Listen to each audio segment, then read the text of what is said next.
ഇപ്പോൾ നമ്മളിന്ന് കാണിക്കാൻ പോകുന്നത് ഞങ്ങളുടെ അക്വേറിയം പിന്നെയാണെങ്കിൽ ഞങ്ങളുടെ ഫിഷൊക്കെയാണ്. അത് തന്നെ ഞങ്ങൾ പല ഒരു അക്വേറിയം കാണിക്കാം. ഇതാണ് ഞങ്ങൾ ആദ്യം കുവൈറ്റ് വന്നപ്പോൾ മേടിച്ച അക്വേറിയം. ആദ്യം ചെയ്യുന്നത് കല്ലാനും പിന്നെ കുറേ നാളൊക്കെ കഴിഞ്ഞിട്ട് പിന്നെ കല്ല് ഒക്കെ മീനൊക്കെ ഇട്ട് ആക്കിയതാണ്.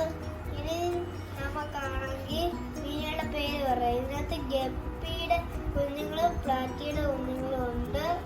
ഇതിനകത്ത് കിടക്കുന്ന മോളിയുടെയും പ്ലാറ്റിയുടെയും കുഞ്ഞുങ്ങളാണ്. പിന്നെ ഇതിനകത്ത് മോളിയുണ്ട്, ഗപ്പിയുണ്ട്, സീബ്ര ഫിഷ് ഉണ്ട്. പിന്നെയാണെങ്കിൽ ഒരു മീനും കൂടെ ഉണ്ട്. ഇങ്ങനത്തെ ഈ മീനിന്റെ പേരറിയത്തില്ല, അറിയുവാണെങ്കിൽ കമന്റ് ചെയ്യണം. പിന്നെ ബീറ്റയുടെ സെക്ഷനിലോട്ട് പോകാം. ഈ രണ്ട് ബീറ്റയും ഫീമെയിൽ ബീറ്റയാണ്. ഇതൊരു ചുമന്ന റെഡ് കളറിലൊരു ഫുൾ മൂണാ.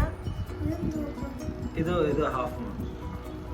ഇവിടെ ഒരു വയ്യാത്തൊരെണ്ണമുണ്ട്. ഇതാണെങ്കിൽ അസുഖമാണ്. ഇതിന് വല്ല മരുന്നുണ്ടെങ്കിൽ കമന്റ് ചെയ്യുക.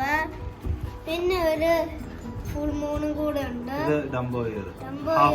ഹാഫ് മൂൺ ഉണ്ട്. പിന്നെ ഇവിടെ വേറൊരു മീനും കൂടെ ഉണ്ട്. വേറെ ഫൈറ്റർ കൂടെ, ഡെൽറ്റ. പിന്നെ വലിയ ഒരു അക്വേറിയം ഞങ്ങളാണെങ്കിൽ റെഡി ആക്കിയായിരുന്നു. ഇത് കുറെ ദിവസത്തിന്റെ ശേഷമാക്കിയതാണ്. ഇതാണെങ്കിൽ കുറെ ബുദ്ധിമുട്ടിയാണ് ചെയ്ത്, കുറെ സമയമെടുത്തൊക്കെ ചെയ്തതാണ്.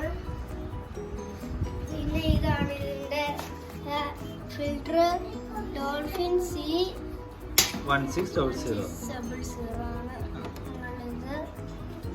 ഇനിയാണെങ്കിൽ ഈ മരത്തിലൊക്കെ കണ്ടോ ക്രിസ്മസിന്റെ എന്തോ അങ്ങനെ പറഞ്ഞ ചെടി മരത്തിൽ കെട്ടി വെച്ചേക്കുക.